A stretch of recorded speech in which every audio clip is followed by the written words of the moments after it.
महाभारत के सबसे महान योद्धा कौन थे? भीष्म, कर्ण, अर्जुन? अगर आप भी यही सोच रहे हैं तो शायद आपने महाभारत को केवल युद्ध की कथा समझी है, क्योंकि इस युद्ध में महान वो नहीं थे जो सबसे अधिक शक्तिशाली थे, महान वो थे जो सबसे कठिन परिस्थिति में सही निर्णय लिए।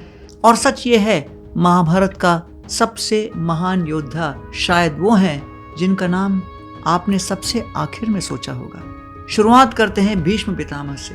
वो अपराजेय थे, उनके सामने कोई टिक नहीं सकता था। लेकिन एक प्रश्न है, अगर वो इतने महान थे तो उन्होंने अधर्म के विरोध में खड़े होकर युद्ध क्यों नहीं रोका? उन्होंने सब कुछ देखा, द्रौपदी का अपमान, अन्याय, फिर भी चुप रहे। क्यों? क्योंकि वो अपने वचन के बंधन में थे। अब सोचिए, शक्ति होने के बाद भी अगर आप सही कार्य के लिए नहीं खड़े हो सकते तो फिर क्या वो महानता है? अब बात करते हैं कर्ण की। दानवीर, अद्भुत योद्धा, लेकिन एक बहुत बड़ी कमी थी। वो जानते थे कि वह किसके साथ खड़े हैं, फिर भी दुर्योधन का साथ नहीं छोड़ा। क्यों?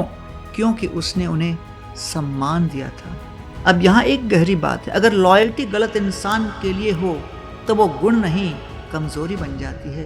कर्ण महान थे, लेकिन उनके निर्णय उन्हें सीमित कर गए। अब आते हैं अर्जुन पर। सबसे कुशल धनुर्धर, भगवान श्री कृष्ण जिनके सारथी, लेकिन युद्ध प्रारंभ होने से पूर्व अर्जुन ही टूट गए।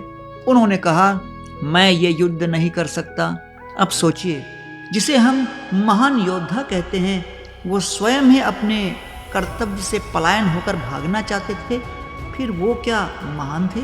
क्योंकि अर्जुन ने एक काम किया, उन्होंने अपने भ्रम को स्वीकार किया, उन्होंने प्रश्न पूछे, उन्होंने सीखने के लिए तैयारी दिखाई और फिर उचित निर्णय लिया। यही वो पल था जहां वो सिर्फ योद्धा नहीं, वो महान योद्धा बने। अब यहां समझो, महाभारत का सबसे महान योद्धा वो नहीं जो कभी नहीं गिरा, बल्कि वो है जो गिरकर भी सही रास्ता चुन पाया।